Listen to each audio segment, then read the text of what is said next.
ജീവിതത്തിലെ പലതരം ബുദ്ധിമുട്ടുകളിലൂടെയാകും നമ്മൾ കടന്നു പോയിക്കൊണ്ടിരിക്കുന്നത്. എങ്കിലും എപ്പോഴെങ്കിലും നമുക്ക് തോന്നാറില്ലേ ഒരു യാത്ര പോകണമെന്ന്? ഒരു യാത്ര പോകണം, അതിപ്പോൾ ഒറ്റയ്ക്കായാലും സുഹൃത്തുക്കൾക്കൊപ്പമായാലും.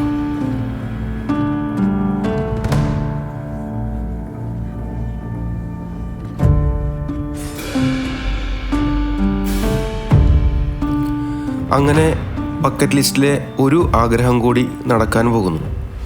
കുതിരമുഖ് ട്രക്കിങ്. മംഗലാപുരത്ത് ട്രെയിൻ ഇറങ്ങി കുതിരമുഖിലേക്കുള്ള യാത്രയ്ക്കിടയിൽ കർക്കല ബാഹുബലി ക്ഷേത്രം സന്ദർശിച്ചു.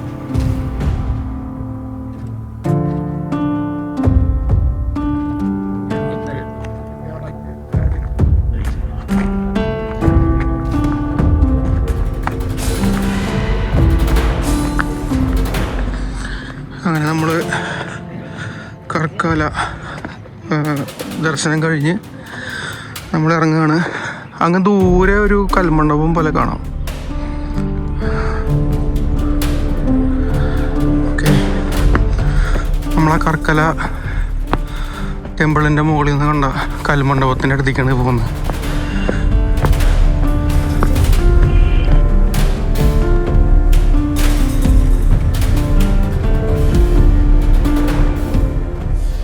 കർക്കല ബാഹുബലി ക്ഷേത്രം അഥവാ ഗോമടേശ്വര ക്ഷേത്രം രണ്ടാമത്തെ വലിയ ബാഹുബലി പ്രതിമയാണ്. ഒന്നാമത്തേത് ശ്രാവണ ബലഗോളയിലാണ്. അതിൻ്റെ വീഡിയോ ഈ ചാനലിൽ തന്നെയുണ്ട്. 15-ാം നൂറ്റാണ്ടിൽ നിർമ്മിച്ചതെന്ന് കണക്കാക്കുന്ന 41ഓളം അടിയുള്ള ഒറ്റക്കല്ലിൽ തീർത്ത പ്രതിമയാണ് ഈ കർക്കല ബാഹുബലി പ്രതിമ. ജൈനമത വിശ്വാസികളുടെ പുണ്യസ്ഥലമായി ഇതിനെ കണക്കാക്കുന്നു. കർക്കല ടെമ്പിളിൻ്റെ മുകളിൽ നിന്ന് കണ്ട കൽമണ്ഡപത്തിൻ്റെ ഉള്ളിലാണ് നമ്മൾ. ഇതിൻ്റെ ഉള്ളിൽ ഫോട്ടോഗ്രാഫി വീഡിയോഗ്രാഫി അലൗഡ് അല്ല. ഇതിൻ്റെ ഉള്ളിൽ മീൻസ് ഇതിൻ്റെ ഉള്ളിലാണ് ഉദ്ദേശിച്ചത്. ഇതിൻ്റെ ഔട്ടർ റിങ് ഏരിയ ആണ്. അതായത് നമ്മൾ നോക്കുമ്പോൾ അവിടെ ദൂരെ കാണുന്ന മല, ആ ബാഹുബലിയുടെ ടോപ്പ് സൈഡ് കാണാൻ പറ്റും. വളരെ ചെറുതായിട്ട് കാണാൻ പറ്റും.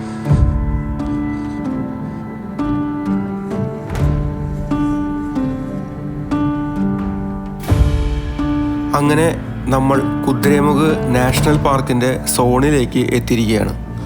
കർണാടകയിലെ ചിക്ക്മാംഗ്ലൂർ ജില്ലയിലാണ് കുതിരമുഖ് സ്ഥിതി ചെയ്യുന്നത്. ഇവിടെ ഒരു ഹോം സ്റ്റേയിൽ താമസിച്ച് രാവിലെ കുതിരമുഖ് ബേസ് ക്യാമ്പിലേക്ക് പുറപ്പെട്ടു.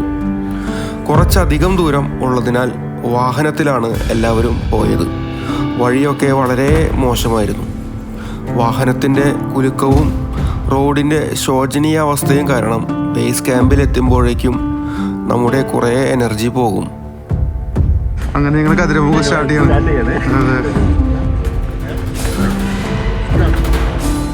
നല്ല നീലാകാശമാണ് കേട്ടോ, അടിപൊളി നീലാകാശം. പക്ഷെ നല്ല കയറ്റമുണ്ട്.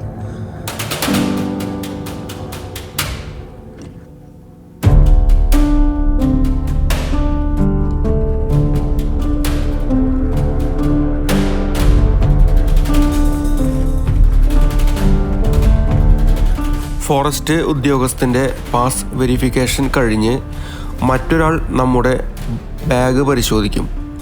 ഒരു കാരണവശാലും പ്ലാസ്റ്റിക് കുതിരമുഖ് പാർക്കിൻ്റെ ഉള്ളിൽ കൊണ്ടുപോകാൻ അനുവദിക്കുന്നതല്ല. ബിസ്ക്കറ്റോ ചോക്ലേറ്റോ അതുപോലെ എന്തെങ്കിലും ഉണ്ടെങ്കിൽ അതിൻ്റെ പ്ലാസ്റ്റിക് കവർ വരെ അവിടെ ഉപേക്ഷിക്കേണ്ടി വരും. കഴിക്കാനുള്ളത് എന്തെങ്കിലും കണ്ടെയ്നറുകളിൽ ആക്കി കൊണ്ടുപോകുന്നതാണ് നല്ലത്.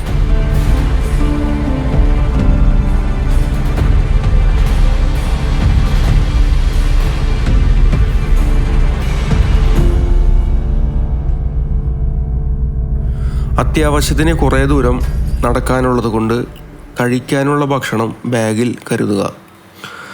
ട്രക്കിങ്ങിന് വേണ്ട ഗ്രിപ്പുള്ള ഷൂസ്, ട്രക്കിംഗ് പോൾ തുടങ്ങിയ ഐറ്റംസ് മറക്കാതെ കരുതുക.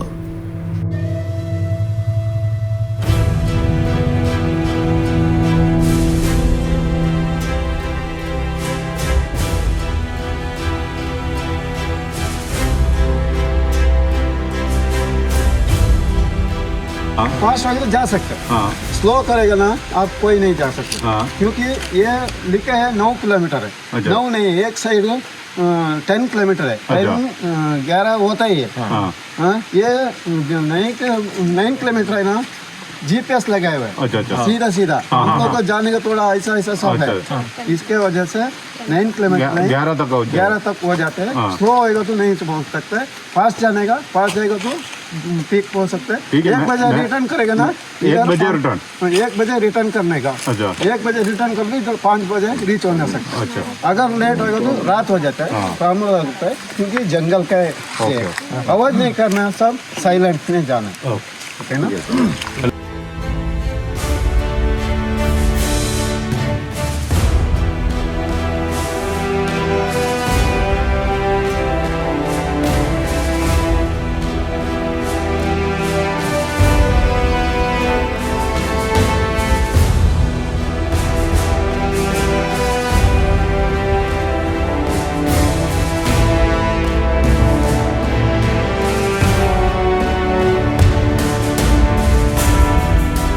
കുതിരമുഖ നാഷണൽ പാർക്ക് ട്രക്കിങ്ങിൽ നമ്മൾ കടന്നു പോകുന്നത് വ്യത്യസ്തമായ ടെറനിൽ കൂടിയാണ്. കാട്ടിലൂടെയും ഓപ്പൺ ഏരിയകളിലൂടെയും തുടങ്ങി കുത്തനെയുള്ള കയറ്റങ്ങളും ഇറക്കങ്ങളും എല്ലാമുണ്ട്.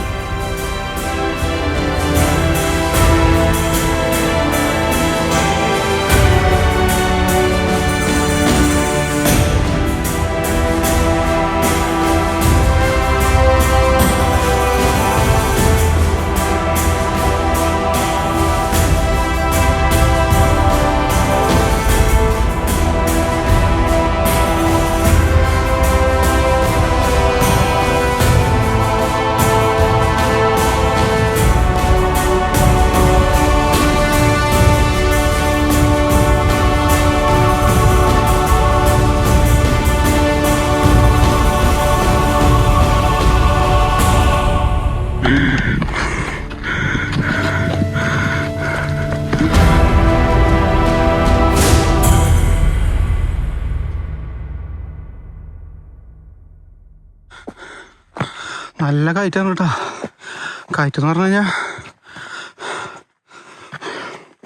ഫോറസ്റ്റ് ഏരിയ കഴിഞ്ഞാൽ മല സ്റ്റാർട്ട് ചെയ്യുന്നൊരു ഭാഗമുണ്ട്, അവിടെ നല്ല ഹാർഡായിട്ടുള്ള കയറ്റാണ്. അത് കഴിഞ്ഞാൽ കുറച്ചൊരു ചെറിയ പ്രതലം വരുന്നുണ്ട്, അതുകൊണ്ട് ഇപ്പോൾ നടന്നുകൊണ്ടിരിക്കുന്നത്. ഇതിൻ്റെ ഇരട്ടി സ്റ്റീപ്പായിരുന്നു കുറച്ച് മുന്നേ. അത്യാവശ്യം ഹാർഡ് ട്രക്കിങ് തന്നെയാണ് കുതിരമുഖ്.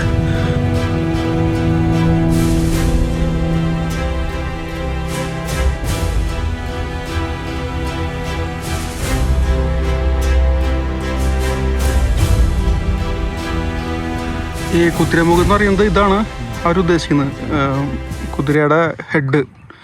അതിൻ്റെ താഴെ കുറച്ചൊരു മരങ്ങളുള്ള ഭാഗമാണ്, അതായത് കുതിരയുടെ കഴുത്തിൻ്റെ അടുത്ത രോമങ്ങളില്ലേ അതൊക്കെയാണ്. പിന്നെ ഇങ്ങനെ വന്ന് ഇവിടെ കാണുന്ന ഇത് ആ മരങ്ങളുടെ ഏരിയ, അത് കുതിരയുടെ വാല്, ഇത് കുതിരയുടെ പുറം ഏരിയ. ഇങ്ങനെയൊക്കെയാണ് അതിൻ്റെ സങ്കല്പം.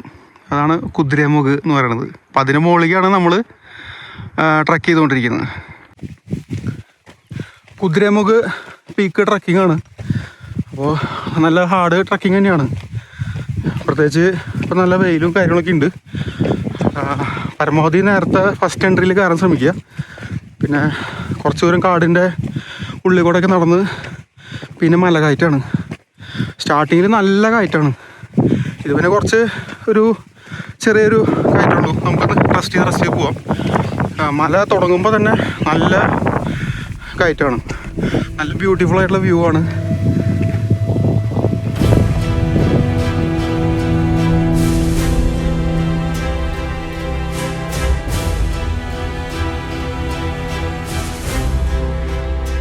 പിന്നെ ഭംഗി എന്ന് പറഞ്ഞു കഴിഞ്ഞാൽ മലകളിങ്ങനെ ദൂരെ നല്ല രസമായിട്ട് വാലി വ്യൂ കാണാം എന്നുള്ളതാണ്.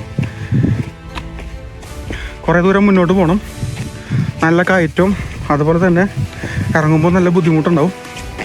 അപ്പോൾ ട്രക്കിംഗ് ആക്സറീസ് കമ്പൾസറി ആണ്. വെള്ളം 1-2 ബോട്ടിൽസ് എടുക്കുക. പിന്നെ ഇടയിൽ നീരുറവുകളുണ്ടാവും, അതിൽ നിന്ന് എടുക്കാം. പിന്നെ നമ്മൾ വെള്ളം കരുതുന്ന സമയത്ത് ORS ഒക്കെ മിക്സ് ചെയ്ത് കഴിഞ്ഞാൽ നല്ലതാണ്. പിന്നെ വാട്ടർ കണ്ടൻറ്റുള്ള ഫ്രൂട്ട്സ് കൈ പിടിക്കുക. ഫോർ എക്സാമ്പിൾ ഓറഞ്ച് പോലത്തൊക്കെ. അപ്പോൾ അത് കുറച്ച് നമ്മളെ ഹെൽപ്പ് ചെയ്യും. പിന്നെ കുറേ ആൾക്കാർ പകുതിക്ക് വെച്ച് മടങ്ങി പോണത് കണ്ടു. നമ്മൾ ട്രക്കിങ്ങിന് വന്നാൽ നമ്മൾ ഓടി പടഞ്ഞൊന്നും പോകണ്ട. നമ്മൾ കുറച്ച് റെസ്റ്റ് ചെയ്ത് ഹാർട്ട് ബീറ്റൊക്കെ ഒന്ന് കുറച്ച് കൂടിയ ഹാർട്ട് ബീറ്റ് കുറച്ച് അങ്ങനെ റിലാക്സ് ചെയ്ത് പോയാൽ മതി. പിന്നെ ഒരു നിശ്ചിത ടൈമിനുള്ളിൽ പോയി ഇറങ്ങണം. 1 മണിക്ക് മുകളിലേക്ക് എത്തണം. ഇനി വളരെ കുറച്ച് സമയമുള്ളൂ.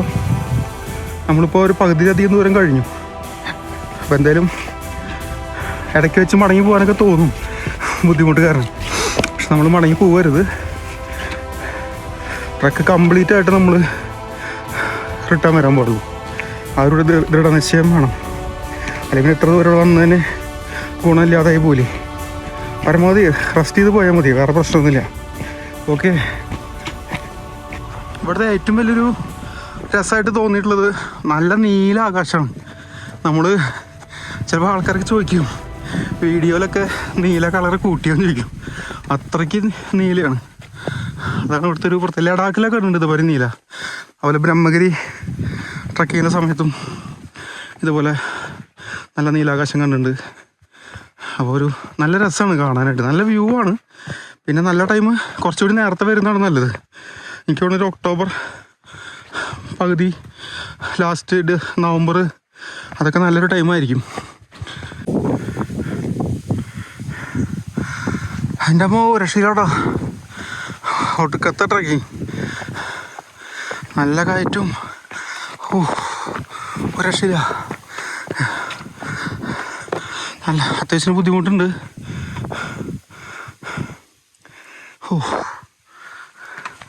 ശ്രദ്ധിച്ച് കാരണം വീണ്ടും പറയണു, ആക്സറീസ് കമ്പൾസറിയാണ്. നല്ല ട്രക്കിംഗ് ഷൂസ്, പിന്നെ കുറച്ച് ട്രക്കിംഗ് പാൻറ്റ്, നല്ലൊരു പാൻറ്റ്, കുറച്ചൊരു സ്ട്രെച്ചബിളും ബ്രീത്തബിളും അടക്കുകയാണെങ്കിൽ നന്നായിരിക്കും. പിന്നെ ട്രക്കിംഗ് ബോൾ എന്തായാലും വേണം.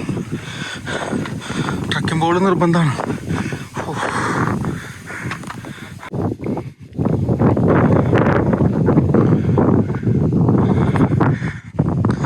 അങ്ങനെ നമ്മൾ കുതിരമുഖ് ട്രക്കിങ്ങിൻ്റെ ഏകദേശം ഫൈനൽ സ്റ്റേജിലേക്ക് എത്താറായിട്ടുണ്ട്. ആ ഒരു കയറ്റം കണ്ട, അവിടെയാണ് ഫൈനൽ. ട്രക്കിങ്ങിൻ്റെ എൻ്റെ അവിടെയാണ്. ഇപ്പം നമ്മൾ നേരത്തെ കണ്ട കുതിരയുടെ മുകളിലൂടെയാണ് നടന്നുകൊണ്ടിരിക്കുന്നത്. ഓക്കെ. അങ്ങനെ നമ്മൾ കുതിരമുഖ ട്രക്കിങ്ങിൻ്റെ അവസാന ഘട്ടത്തിലാണ്. നമ്മൾ ദൂരെ നിന്ന് കണ്ടില്ലേ കുതിരയുടെ തലഭാഗം? ആ തലയിലാണ് ഇപ്പോൾ നമ്മൾ നടന്നുകൊണ്ടിരിക്കുന്നത്. Head final point.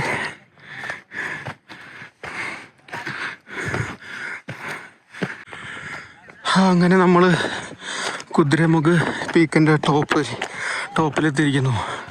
അതായത് കുതിരയുടെ തലയുടെ മുകളിൽ. ഒരു നിലയ്ക്ക് നമ്മൾ കുതിരമുഖ് കീഴടക്കി എന്നൊക്കെ പറയാൻ വേണമെങ്കിൽ. അപ്പോൾ ടോപ്പ് സൈഡ് നമ്മൾ എത്തി. സന്തോഷം.